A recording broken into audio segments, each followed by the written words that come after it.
I ain't never been good at math. I usually use my fingers to subtract or add.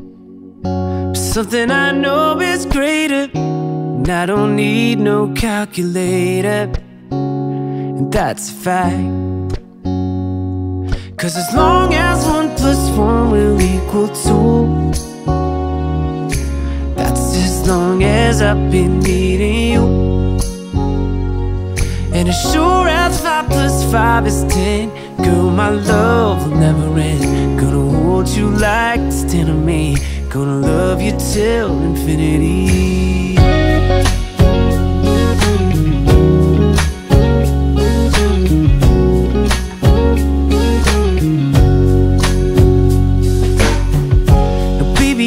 Never learned much in class. I'm scared if I raise my hand they call me last. But we ain't that complicated, and I ain't got no reservations. I don't have to ask. 'Cause as long as 1 + 1 will equal 2, that's as long as I've been needing you. And as sure as 5 + 5 is 10, girl, my love will never end. Gonna hold you like it's 10 of me, gonna love you till infinity.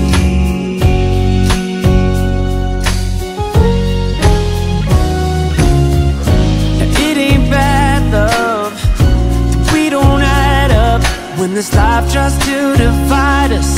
Oh, our love keeps multiplying times 1,000, we keep on counting.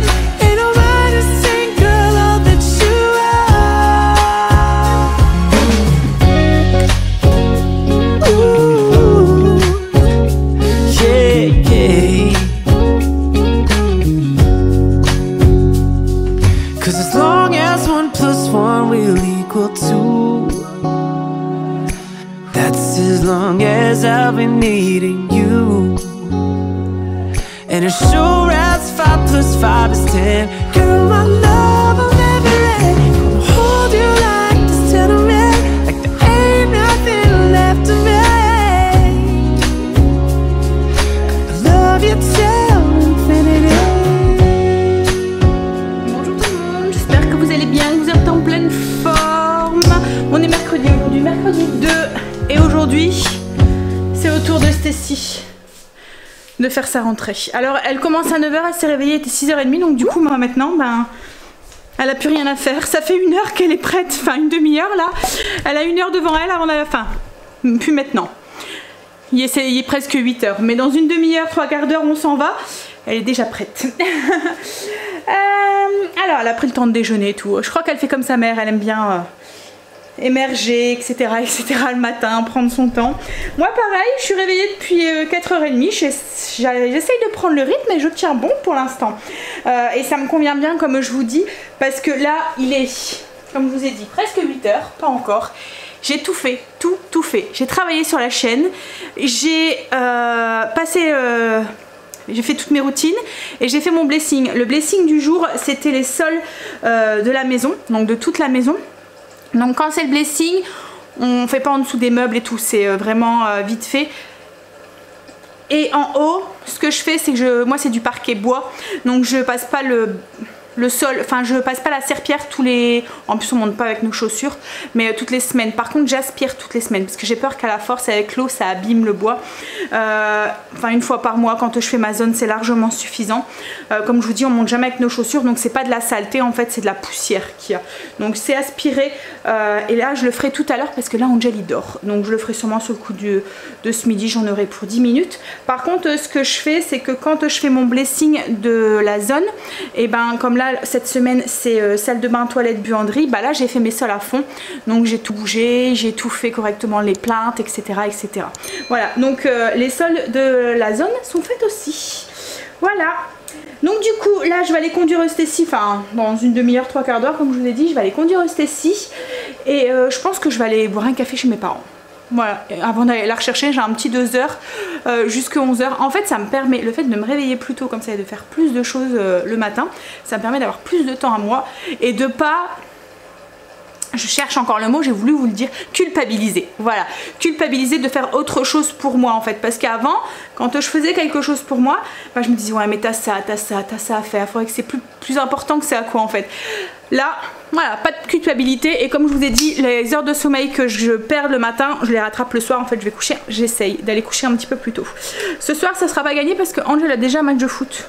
Alors je pense que c'est un match amical ou je sais pas quoi. Je sais même pas comment ça se passe les matchs du coup avec le Covid. Est-ce qu'il y a une réglementation enfin, au niveau des distances, enfin, du toucher aussi puisqu'ils se touchent, enfin, j'en sais rien.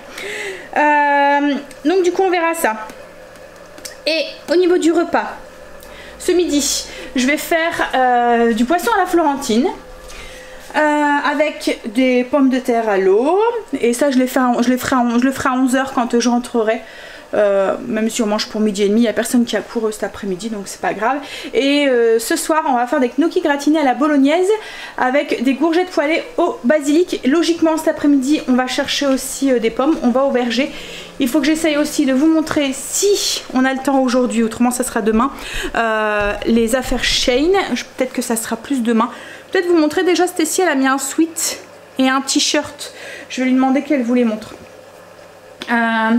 Et sinon, ah oui, en cuisine, je voudrais faire aussi un gâteau citron courgette, un peu dans la même lignée que le gâteau au chocolat que je vous avais partagé à la courgette. Là, j'étais curieuse de le tester dans un autre gâteau qu'avec de la courgette. Tu fais montrer ton pull, chérie? Alors, elle a pris un sweat comme ça. Il est beau. Ça change, elle est tout enfoncée d'habitude, là elle est en clair. Et en dessous elle a un t-shirt blanc avec un imprimé avec des vagues aussi qu'elle a pris aussi. Voilà, là-bas. Puis le sweat il est bien parce qu'il est pas trop épais. Donc vous savez que Stécie met tout le temps des sweats, hein, même quand il fait 40 degrés. Hein donc là le fait qu'il est pas très épais, c'est bien. En plus elle met un t-shirt. Et elle va jamais enlever son sweat. Mais bon, no comment. Hein, c'est des ados, on cherche pas à comprendre. Allez, qu'est-ce que je vais faire du coup là avant de partir? Ben, je vais me poser et relaxer. Voilà, il n'y a plus que ça à faire. Je sais ce que je vais faire, pas grand chose. Hein. Je vais juste changer l'eau de mes fleurs et couper les petites tiges pour les garder plus longtemps. En fait, ce qu'il y a, c'est que c'est souvent ici que ça pourrit et du coup la fleur... Enfin la fleur crève, donc du coup en changeant l'eau bah, ça évite d'avoir des pourrissements. Et ce que je fais aussi c'est que je coupe un petit peu les tiges pour rafraîchir un petit peu et j'enlève les petites feuilles qu'il y a sur la tige parce que souvent c'est ça qui pourrit et qui fait que les fleurs ne tiennent pas longtemps. Je suis en train de préparer mon menu et là on va pas tarder à y aller. J'ai déjà bien avancé. Alors tenue du jour, je vous montre. Beaucoup plus cool qu'hier, beaucoup moins classique. Je me suis dit comme on va aller au verger cet après-midi, ça sera plus confortable. Donc du coup, un sac, le sac vient de New Look je pense. Je l'avais acheté à New Look il y a un moment. Je vais le retirer. Alexa, stop! Ça c'est le réveil qui veut dire qu'on doit y aller. Mon t-shirt que j'ai eu à la fête des mères, comme quoi que j'ai des enfants parfaits. Humour, hein? Un jean noir, un long gilet et des petites baskets. Baskets, c'est quelle marque? C'est des Puma. Voilà. Ce que j'aime bien avec ces baskets, elles sont un petit peu féminines parce que il y a un petit ruban à la place du lacet. Et je vais sortir les lunettes de soleil parce qu'on dira qu'il va faire beau aujourd'hui. Donc, et comme c'est des lunettes à ma vue et que je dois conduire avec, voilà. Et les lunettes, si vous voulez savoir, les boucles d'oreilles, c'est des boucles d'oreilles que les enfants m'avaient acheté. Je me souviens plus trop où. Ils m'avaient acheté pour la fête des mères. Je sais pas, je pense que ça doit être Kiabi ou un truc comme ça. Vous voyez dans les présentoirs là. Et les lunettes, donc les lunettes, c'est des, ça doit être des Cabana celle-là. Alors c'est écrit en tout petit. Ouais, c'est ça, des Dolce Cabana. Voilà. Allez Stécie, parti? On y va? Alors les boucles d'oreilles en fait, voilà, ça fait un gros anneau qu'on passe, enfin un gros anneau, une grosse tige qu'on passe comme ça derrière. Hop. Tu n'oublies pas le masque à mettre dès que tu sors de la voiture et à enlever que quand tu rentres dans la voiture. Hein? Pas de serrage de main. Hier j'ai fait la même. Voilà, on touche pas la rampe d'escalier. Hein? Pas de câlin aux copines. Mais bon, Stécie, ça va, elle est pas très tactile en fait. Donc il n'y a pas de souci. Allez, on y va. Et puis moi du coup, comme je vous ai dit, une fois que je l'aurai déposé, je vais aller boire un petit café chez papa et maman. Ça y est, on est rentré. J'étais boire mon petit café chez maman et papa. Et puis j'étais récupérer la Miss. Elle est contente. Elle est prise en euros. Donc du coup, elle fait anglais excellence. Donc elle a 2 heures de cours en plus par semaine. Son emploi du temps, en fait elle a un emploi du temps quand même assez chargé parce que Stécie fait latin, anglais excellence, anglais, espagnol. Donc du coup ça lui fait des heures en plus avec le latin et l'anglais excellence. Elle commence tous les jours à 8 h et elle finit très souvent à 5 h 30. Sauf le vendredi où elle finit 1 heure plus tôt. C'est ça? Ouais. Voilà. Tu finis à 15 h 30? Je sais plus. Mais ouais. Mais bon, elle est contente parce qu'elle est prise dans ce qu'elle voulait. Et puis elle dit, moi je m'en fous de faire des heures en plus. Et puis sa classe, ben ça va. En fait, c'est beaucoup de camarades qui faisaient latin l'année dernière avec elle. Donc je pense qu'ils ont peut-être rassemblé. Voilà. Donc il n'y a plus qu'à. Donc j'étais chez mes parents. Ils m'ont donné. Enfin, c'est pour Greg. Il va s'en servir pour replanter au potager. C'est de l'ail éléphant. Alors je vais vous montrer pourquoi on appelle ça de l'ail éléphant. En fait c'est à cause des gousses. Ça c'est une gousse d'ail. Alors regardez par rapport à ma pomme de main. C'est une gousse, hein, c'est pas la tête. Hein. Alors je vous montre par rapport à une tête normale. Donc là j'ai une tête d'ail. Là j'ai une gousse. Donc c'est vraiment qu'une gousse. Donc vous imaginez la tête elle est énorme en fait. Ça c'est la tête d'ail éléphant. Voilà. Donc c'est pour mettre au potager pour s'en servir de semis.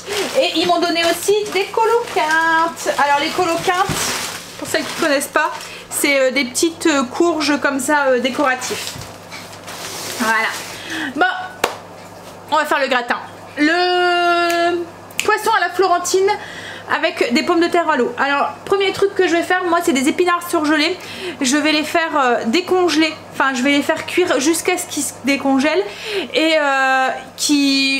que l'eau, parce que souvent quand on achète des épinards congelés il y a beaucoup d'eau en fait dedans et ça va détremper mon gratin et j'ai pas envie, donc je vais bien le faire cuire pour que il y ait un maximum d'eau qui soit partie. Après si vous utilisez des épinards en conserve ou des épinards frais, ben, vous n'êtes peut-être pas obligé de passer par cette étape là. Hop là, hop, je vais prendre mon PC et puis on se met en cuisine. Alors le temps que mes épinards sont en train de bien cuire et essayer d'évacuer le maximum d'eau, j'ai fait une béchamel. Alors béchamel, vous pouvez la faire comme vous faites d'habitude votre béchamel, soit avec vous faites fondre du beurre, vous rajoutez de la farine, vous mélangez pour former un roux et vous mettez ensuite du lait pour former votre béchamel. Vous faites épaissir ou soit à la légère entre guillemets et on met juste le lait et de la maïzena, on épaissit, un peu de sel, un peu de poivre et c'est fait. Donc ça j'ai fait ça. Ensuite du coup on va mélanger cette béchamel, une partie de la béchamel on va la mélanger dans les épinards et le reste on va le mettre au dessus du gratin avec du fromage ensuite. J'ai pris du poisson aussi. Alors moi c'est des filets de julienne que j'ai acheté à grands frais. Vous pouvez aussi utiliser pour cette recette du poisson congelé. Par contre faites-le décongeler avant et épongez-le bien pour enlever le maximum d'eau. Comme pour les épinards, sinon s'il y a trop d'eau, vous allez avoir un gratin qui va être plein d'eau à l'intérieur, ça va pas être très bon et ni très joli, mais c'est surtout gustativement, vous allez voir, ça va faire comme une sauce un peu déstructurée. Ça va pas, voilà, il va y avoir trop d'eau. Alors là j'ai mon eau de mes épinards qui s'est évaporée. On va y ajouter du coup, comme je vous ai dit, à peu près la moitié de la béchamel. Hop. On va mélanger. On va goûter, réassaisonner sel et poivre. Ensuite, alors moi j'ai pris des petits plats individuels, mais vous pouvez prendre des grands plats. Et ben on met le poisson et puis les épinards dedans. Donc soit vous mettez les épinards avant, soit vous mettez le poisson, c'est comme vous voulez. Moi ce que je vais faire, c'est que je vais mettre d'abord les épinards. Voilà. On peut mettre après le poisson en dessous, hein, si vous voulez. Alors là moi c'était des épinards en branche, mais vous pouvez prendre des épinards hachés ainsi. Donc on répartit. Donc, on étale un petit peu, ensuite on vient poser le poisson sur le dessus.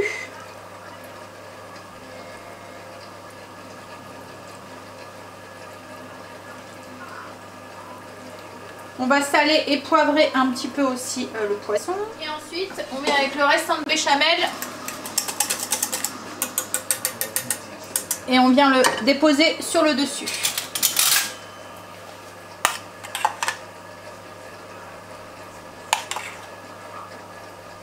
Ensuite, on étale un petit peu la béchamel. On essaye d'en mettre un petit peu partout. Et on met de l'emmental. Et ça va passer au four. Donc là, moi, j'ai fait préchauffer mon four. Ça, il sera à température. J'aurai plus qu'à enfourner. Donc j'ai fait préchauffer mon four à 200 degrés. Je vais enfourner pendant à peu près 20 minutes. Il faut que le poisson soit cuit. Les épinards sont cuits, mais le poisson non. Donc voilà. Et puis il faut que le plat soit bien gratiné. Donc mes pommes de terre cuisent et mon poisson, je vais faire le cake à la courgette et au citron. On va tester ça. Donc du coup, ça va être... on va avoir besoin deux gros œufs. Moi ils sont pas très gros, donc je vais en prendre 3. De la courgette, alors moi je vais prendre de la jaune parce que je me dis que ça se verra moins. La pâte va être blanche, donc si vous mettez de la courgette verte, il va y avoir tous les petits morceaux verts. Donc comme c'est une première, je me dis qu'au niveau des loulous ou quoi, visuellement, mais bon après c'est le même goût, hein. Et puis en plus j'en ai plein des jaunes. C'est marrant, c'est qu'à chaque fois que Greg il en met au potager, les jaunes donc donnent plus que les vertes en fait, c'est vraiment très productif. Ensuite du sucre fin, un peu de bicarbonate, de la levure chimique, une pincée de sel, le zeste d'un citron et à peu près 3 cuillères à soupe de jus. Si vous voulez corser encore plus le goût du citron, moi chez Greg adore ça, je rajoute un petit peu d'arôme citron ou de l'huile essentielle de citron si vous avez. Je vais le faire citron pavot, j'aime bien les petits grains et j'aime bien l'association au citron pavot. Donc du pavot qu'on va rajouter aussi dedans, de la farine et je pense que je vous ai tout dit. Voilà, les quantités, tout ça sera sur la barre d'infos, sera en barre d'infos et sera sur le blog. Enfin, la recette, le lien vers la recette sera en barre d'infos. Voilà. Et une fois qu'il sera cuit, alors ça va être un gâteau à mon avis qui va cuire un moment, on verra. C'est un test. Avec l'humidité des courgettes, ça va rendre un petit peu d'eau et tout. Donc à mon avis, ça va cuire un petit peu longtemps. Et sur le dessus, je vais sûrement faire un glaçage aussi. Voilà. Mais comme je vous dis, c'est un test. Hein, donc après, si ça tombe, il n'y aura même pas la recette parce que ça serait un flop. Alors, on y va. La recette. Donc du coup, j'ai râpé ma courgette en gros copeaux. Alors au niveau des quantités, là j'ai à peu près 300 g de courgettes râpées. Par contre, je sais pas trop. Comme je vous dis, c'est un test. Donc au niveau des quantités, je vais un petit peu aller à l'œil. Donc je vous dis pas trop de quantité. Allez vérifier sur le blog la recette si elle y est, si c'est une réussite. Parce que j'aurais peut-être dû entre deux rectifier. Donc les recettes, si la recette est sur le blog, prenez plus les ingrédients que je vous ai et les quantités qui sont sur le blog plutôt que ce que je vous dis à l'oral là maintenant. Donc du coup on va mettre alors à la base c'est une recette que j'avais trouvée sur un blog américain. Vous savez hein, que j'aime bien les cuisines américaines et tout, mais du coup je dois tout remettre en grammage, donc souvent on a des surprises quand c'est comme ça et j'ai tout rectifié, hein. Voilà, j'ai fait des petits ajustements, des petits trucs que je n'ai pas voulu mettre et des choses que je voulais mettre, enfin voilà, comme à chaque fois. Donc en fait quand je me suis dit ah ça serait peut-être sympa de faire un gâteau autre que chocolat et j'ai regardé si ça existait et je suis tombée sur cette recette là au citron. Donc je vais mettre la moitié d'une cuillère à soupe. Alors là j'ai pressé mon citron, je l'ai zesté, j'ai mis le zeste et 3 cuillères à soupe à peu près de jus de citron dans le bol de mon robot. Je vais ajouter, comme je vous ai dit, pour corser un petit peu plus l'arôme, une demi-cuillère à café d'arôme de citron. On va ajouter les 2 œufs, 2 gros œufs si vous avez, si c'est des petits mettez-en 3. ensuite, je vais ajouter 125 ml de lait. Alors moi, une demi-cup, c'est 125 ml de lait. C'est pas du lait, c'est de l'huile. Je dis n'importe quoi. Une huile neutre, style huile de colza ou huile de tournesol. Bon, après, on pourrait le faire avec de l'huile d'olive aussi, hein, si vous aimez le goût. Donc du coup, on reprend. Donc dans le bol de notre blender, on a mis les œufs, l'huile, le zeste de citron, le jus de citron. Je vais rajouter le sucre. Donc il y a 200 g pour l'instant de sucre, mais je pense que ça devrait être largement suffisant. Et on va battre, mélanger tout ça. Donc ensuite, on ajoute la farine, la levure, le bicarbonate et la pincée de sel. Et on va l'ajouter dans le mélange. On va mélanger jusqu'à ce qu'il n'y ait plus de farine sèche, que tout soit bien intégré.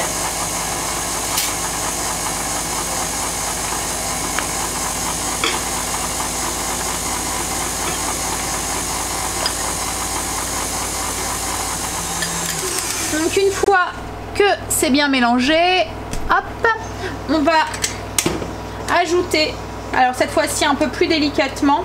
Bon, après on pourrait le mettre, mais ce que je sais que ça va se prendre à travers le fouet. Je vais le faire à la maryse du coup. Je vais goûter la pâte comme ça pour voir au niveau du sucre. Alors c'est une pâte quand même assez épaisse, parce qu'il faut qu'elle absorbe l'humidité de la courgette. Mais je pense que ça a l'air d'aller. Quand on sent bien le citron. Ouais. Donc j'ajoute ma courgette râpée et 3 cuillères à soupe de graines de pavot. Et on va mélanger ça à la maryse. Voilà, on obtient une belle pâte. Comme je vous dis, elle est assez épaisse, mais la courgette va rendre du liquide en cuisant. Par contre, je suis en train de me demander, j'ai prévu un moule, mais je me demande si ça va rentrer dedans. Je l'ai beurré, mais je suis en train de me demander si je prendrais pas mon gros moule. Ou s'il faut, je vais en faire 2. Je vais voir ce que ça donne. Je vais déjà remplir celui-là. En fait, ça va gonfler, donc je veux pas que ça déborde. Il faut le remplir aux 3/4 à peu près. Oh, ça va peut-être passer. Oui, ça devrait passer. Donc c'est passé. On verra bien la cuisson si ça déborde ou pas. J'espère pas, on va croiser les doigts. Je vais enfourner 185, four préchauffé. Moi, mon gratin de poisson a déjà préchauffé mon four, donc je vais pouvoir l'enfourner. Temps de cuisson, je vous dirai combien de temps je l'ai mis. Je vais compter déjà un bon 40 minutes, voire 45 minutes. Si ça tombe, ce sera peut-être plus parce que comme je vous dis, il y a l'humidité des courgettes, donc si ça tombe, ça ira peut-être même jusqu'à 1 heure. On pique avec un couteau ou un cure-dent ou une pique à brochette. Souvent je fais avec une pique à brochette, ça évite d'avoir un gros trou à l'intérieur du gâteau, c'est juste très fin. Donc pique à brochette, ça doit ressortir propre et sec. On va manger. Greg est rentré. Attention, c'est chaud, hein. Ouais, donc je vous montre du coup le gratin avec le poisson. Voilà, ça c'est mon gâteau. On va voir ce que ça donne. Je vais piquer. Mais bon, là j'avais mis 45 minutes, donc on verra si ça manque pas encore de cuisson. Le gâteau est refroidi, alors je l'ai mis à peu près 45 minutes. Donc en fonction de votre four, comme je vous ai dit, vérifiez la cuisson avec la pique d'un couteau. Du coup je vais vous noter sur la fiche recette. Bon, alors il a bien gonflé, je vais vous le montrer. Il est bien beau, bien gros. Il sent bon. Et on verra s'il est bon tout à l'heure. Donc là j'ai fait un petit glaçage, c'est optionnel, hein, vous n'êtes pas obligé. Pour mettre au dessus, donc c'est très simple, c'est du sucre glace. Donc il y a 125 g de sucre glace, une cuillère à soupe de jus de citron. Et moi je mets une cuillère à soupe de lait. Alors logiquement vous devriez mettre 2 cuillères à soupe de jus de citron. Moi je fais moitié citron, moitié lait pour que ça soit moins acide. Et que mon glaçage soit bien blanc, qu'il ne devienne pas un petit peu jaune. Voilà. Et on va verser ça du coup sur notre cake pour pouvoir le glacer.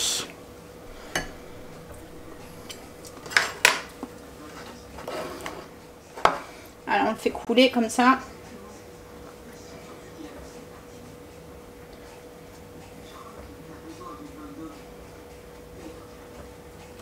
Et ensuite on va laisser durcir. j'ai fini de mettre le glaçage, donc on va le laisser, je l'ai mis sur une grille pour qu'il voilà, il coule. Je donnerai un petit coup sur le plat avant de le remettre dessus. On va le laisser du coup le glaçage durcir sur le dessus et on le coupera, on le tranchera tout à l'heure, on le coupera tout à l'heure, on verra ce que ça donne. Là on va y aller, on va aller à la cueillette des pommes.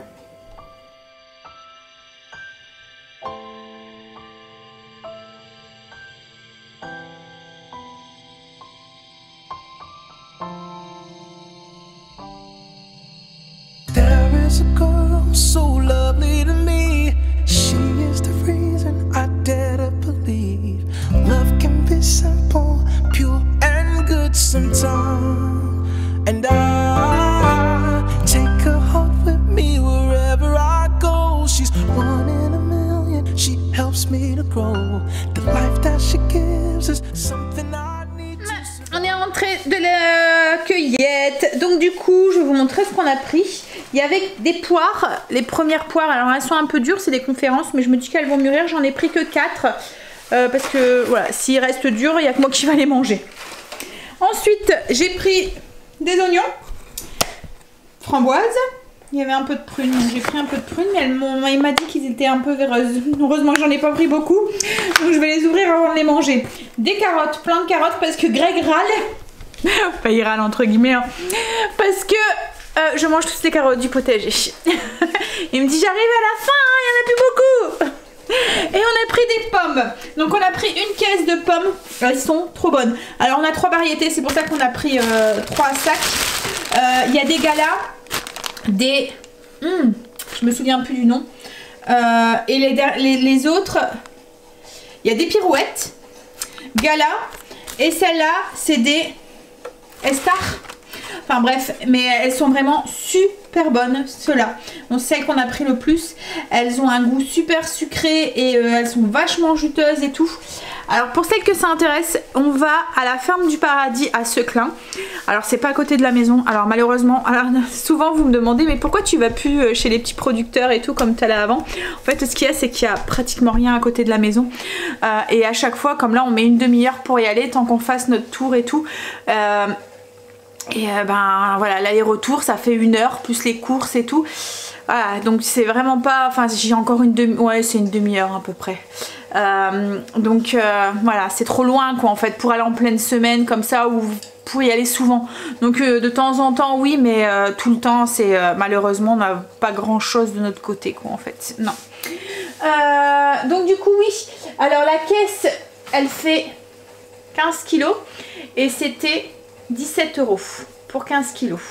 17 € et des brouettes. Mais par contre, il y a une carte de fidélité. Donc ça revient, j'ai calculé, ça revenait à 1,17 € le kilo. Et en fait, il y a une carte de fidélité. Donc quand vous prenez la carte de fidélité, au bout de 4 caisses, vous avez la 5e gratuite. Donc du coup, quand on calcule, on va calculer ensemble, on va voir. Mais je pense que ça revient... oh là là, j'avais les par travers. Alors en fait elles sont à 17,50 le kilo. Donc pour 15 kilos. Donc du coup si je fais ça multiplié par 4, alors non, je vais faire 17 multiplié par 4, on va mettre des parenthèses, hop. Et alors je cherche le pour effacer, je fais une erreur ici. Donc 17,5 multiplié par 4 divisé par du coup 15 kg x 5 puisqu'il y a 5 caisses, ça fait 0,93 le kilo de pommes, donc ça fait vraiment pas cher. Bon après vous devez aller les cueillir et tout, mais ça vous fait passer un bon moment en famille. Il y a plein de variétés, là pour l'instant ils ont ouvert que les 4 ou 5 variétés d'été qu'ils ont. Mais franchement il y en a beaucoup et elles sont bonnes. Et l'avantage c'est qu'elles sont pas traitées après récolte, elles se retrouvent pas dans un frigo avec voilà, et elles ont vraiment le bon goût. Je voulais vous montrer aussi, alors Greg là il est parti avec Angel, ils avaient match de foot ce soir, enfin Angel avait match de foot ce soir Donc du coup il y avait rendez-vous à 18 h, donc il est vite reparti.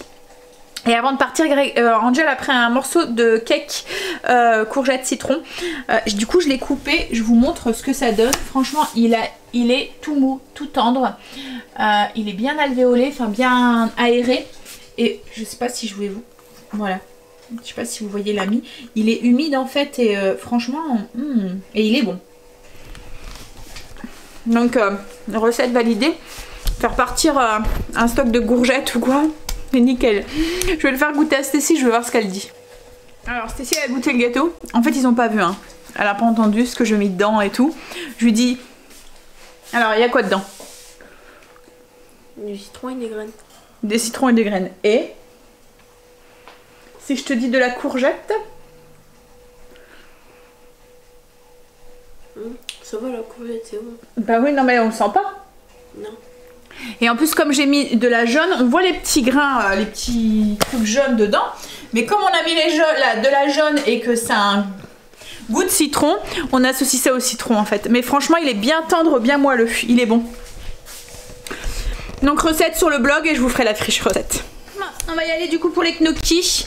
Alors souvent on se dit oh là là c'est trop compliqué, je les fais pas maison. Mais c'est assez simple en fait à faire. Le plus long... Parce qu'en fait c'est le façonnage en fait qui est long. Mais bon après on n'est pas obligé de faire les gnocchis à la façon où on les achète. On peut faire juste des boulettes si on veut. On peut faire des petits boudins si on veut. Le goût sera le même quoi en fait. Donc là je vais vous faire montrer comment je fais pour faire des gnocchis. La forme mais on s'en fout quoi en fait. Je vais peut-être après, je vais en avoir marre. Pour gagner du temps, je vais faire des boulettes ou des petits boudins. Voilà, c'est juste visuellement quoi en fait. Après, je pense aussi qu'on les trois petits crans qu'on fait en fait, enfin les petits crans qu'on fait dans le gnocchi, ça permet aussi que la sauce s'accroche mieux, je pense, un peu comme les pâtes, les différentes formes de pâtes en fonction des sauces qu'on utilise. Mais voilà. C'est un détail. Alors on a besoin d'un reste de purée. Alors moi c'est les pommes de terre au four que j'avais fait farci au Chili il y a 15 jours je pense. J'avais mis l'intérieur que j'avais pas besoin dans ma recette, je les avais mis au congélateur en prévision. On va avoir besoin de farine, de semoule, de blé dur, d'un œuf, de sel. Au niveau des quantités c'est un peu à l'œil, ça dépendra de votre purée. Voilà, il faut avoir une pâte en fait. Mais au niveau des quantités, c'est à peu près 100 g de farine et 75 g de farine de blé dur, de semoule très très fine. Alors je mets les deux, c'est pour la texture. Je trouve que quand on met que de la farine, ils sont caoutchouteux. Vous voyez, au niveau de la texture. Là, la texture est complètement différente. On préfère en fait en mélangeant farine et semoule. Très très fine. Voilà. Donc je vais aller chercher mes ingrédients. Alors, puis au niveau de la préparation, c'est assez simple. En fait, on met la purée, enfin les pommes de terre dans le batteur. Moi, j'utilise la feuille de mon kitchen. Bon après, si vous en avez pas, vous pouvez utiliser les crochets d'un batteur électrique à la main. En fait, ou à la main, ça se fait très bien aussi. Vous écrasez votre purée, vos pommes de terre, et on ajoute le reste des ingrédients. Donc un œuf, les deux farines. Enfin la farine et la farine de blé dur, semoule très très fine, et une cuillère à café à peu près de sel, et on mélange tout ça et on réajuste un petit peu la farine si c'est un petit peu trop liquide, que c'est pas malléable. En fait il faut que vous arrivez à prendre la pâte et que vous arrivez à faire une boulette avec. Alors là vous voyez, pour 500 g de farine j'ai mis 200 g de farine blanche et 150 g de semoule de blé dur. On la travaille et en fait quand on voit qu'elle se décolle comme ça des parois, c'est que ça devrait aller. On va faire le test. On va faire le test de la boulette. Donc on prend et on arrive à faire une boulette sans que ça colle. Voilà. Donc après en fonction de votre purée, vous allez peut-être devoir en mettre plus ou moins. Donc là je vais débarrasser un petit peu mon plan de travail et puis on va pouvoir façonner nos petits... Alors, on prend notre pâte, on la pose sur un plan de travail fariné et avec cette pâte, on va commencer par faire un long boudin. Hop, donc on prend un petit peu.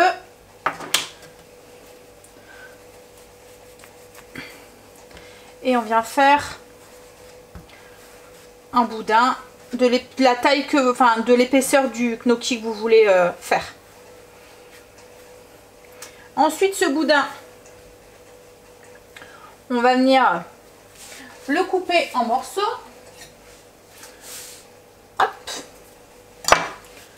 on forme notre petite boulette et on prend le dos d'une fourchette. Alors je vais essayer de vous rapprocher. On prend la fourchette et on fait glisser le gnocchi. Alors j'ai mis un peu trop de farine, voilà. Alors est-ce que vous l'avez, voilà, vous avez vu, on a la forme. En fait ce qui est long quand on les fait, c'est ça. C'est prendre chaque petit bout de pâte, faire la petite boule, prendre la fourchette. Alors je vous remontre, fais la pointe sur la fourchette s'il te plaît. Alors je dois refaire ma boulette du coup. Oups. Donc on prend la fourchette, on pose notre petite boule et avec le doigt on vient appuyer, voilà, pour former notre gnocchi. Mais je vous dis c'est long, donc voilà, autant faire des boulettes, ça a le même goût quoi en fait. C'est voilà, des boulettes ou des petits trucs un peu allongés comme ça. Voilà, on s'en fout quoi en fait, ça a le même goût. Donc vous avez vu en fait hein, c'est super simple, hein. Ça se fait en 2, 3, 4 mouvements quoi en fait. Il n'y a vraiment pas grand chose à faire. Le truc c'est le façonnage qui est long. Mais voilà. On fait des petits boudins et ça ira très bien. Alors, on a formé tous les gnocchis. Alors on les a fait très simplement, on a fait des petits boudins. Je dis on parce que j'ai demandé un coup de main à Stécie, ça va plus vite. Voilà. Pour la cuisson, c'est simple, on fait bouillir une grosse marmite d'eau et quand ils remontent à la surface, c'est qu'ils sont cuits. Voilà, donc ça va relativement vite à cuire. Hein. Hop, une belle quantité là, ici.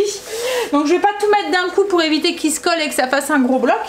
On s'est cassé un petit peu la tête à les former, ça serait con d'avoir un.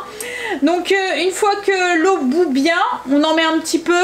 On les retire, on les met de côté quoi, en fait ils sont cuits donc après c'est bon. On en remet et ainsi de suite jusqu'à ce que tout est cuit. Alors moi ce soir ce que je vais faire c'est que je vais les mélanger avec une bolo que j'avais fait la semaine dernière. Je vous ai partagé la recette sur le blog si vous le voulez. J'avais mis, à chaque fois que je fais de la bolo, à chaque fois j'en fais en double quantité, j'en fais plus. Comme ça j'ai toujours un petit bocal au congélateur, un petit pot au congélateur en prévision justement de ces recettes comme ça qui sont un tout petit peu plus longues à faire. Par exemple pour des lasagnes, ça, enfin voilà. Ma bolo est déjà faite, j'ai ça en moins à m'occuper et je peux me consacrer à autre chose. Donc là c'est la bolo. Comme je vous ai dit, la recette est sur le blog. Je vais juste les mélanger avec et je vais rajouter un petit peu de mozzarella. Et ça va aller partir au four pour être gratiné. Et avec ça, je vais faire des courgettes, une poêlée de courgettes. Voilà, tout simple. Avec, en fait, je vais les faire les poêler, je vais rajouter un peu d'ail et puis un peu de basilic. Alors j'avais prévu ce menu sans savoir que Angel et Greg seraient pas là parce que je savais pas qu'il y avait foot. Mais bon, c'est pas grave. Je vais faire dans des petits plats individuels. Comme ça, voilà. Ils pourront juste faire réchauffer leur plat. Donc là j'ai déjà mis la bolo dedans. Je vais rajouter les gnocchis sur le dessus. Et puis je vais mélanger et puis mettre la mozza. Voilà. Donc c'est les petits pots. C'est des petits plats que j'avais achetés à Lidl. Ils sont parfaits pour une taille individuelle pour une personne. Je pense que je les ai vus. Là ils doivent revenir dans pas longtemps. Mais je me demande si c'est pas en Belgique. Mais oui, en plus ils n'avaient pas payé cher. Ouais. Hop là, alors, est-ce qu'ils remontent à la surface? Oui, vous voyez, pouf, ils sont remontés. Ceux-là, je vais les retirer et je vais les mélanger tout de suite dans la sauce. On dirait des petites patates. Je voulais vous montrer, alors vous voyez la texture, elle est beaucoup plus ferme. Je vais essayer d'en couper un pour que vous puissiez voir au niveau... Vous voyez, hop, la texture. Je sais pas si vous voyez bien. Ils sont pas caoutchouteux en fait, comme on pourrait avoir. C'est un peu ferme en fait. Ouais. C'est bon. Alors autre truc aussi. Je n'aime pas du tout les pommes de terre quand ils sont passés au congélateur. Je trouve que ça donne vraiment un très mauvais goût à la pomme de terre. La texture change et tout. Mais quand on utilise les pommes de terre comme ça, on n'a pas du tout ce mauvais goût ou quoi. Enfin je sais pas, après c'est peut-être dans ma tête, hein, mais je trouve vraiment que la pomme de terre congelée attrape un sale goût. Donc même quand on achetait des poêlés ou des trucs comme ça, soit j'enlève les pommes de terre ou soit je fais attention qu'il n'y a pas de pommes de terre dedans parce que je trouve à chaque fois qu'elles ont une texture. Alors quand elles sont frites, voyez, comme les frites surgelées, les choses comme ça, ça passe. Mais c'est vraiment quand elles sont les pommes de terre dans les poêlés ou quoi, ça a vraiment un drôle de goût. Ou quand il nous reste des pommes de terre qu'on veut les congeler, ou dans un plat. Vous voyez, mettons vous faites, je sais pas, un cassoulet ou un truc comme ça, vous voulez le congeler, il y a des pommes de terre dedans, moi je les retire parce que je trouve que le goût de la pomme de terre après, elle a vraiment un drôle de goût, elle est tout spongieuse et tout, enfin bref, j'aime pas. Mais là, ça n'a pas ce goût là. Au cas où vous avez, comme moi, le goût de la patate congelée qui vous revient pas, ça passe goût.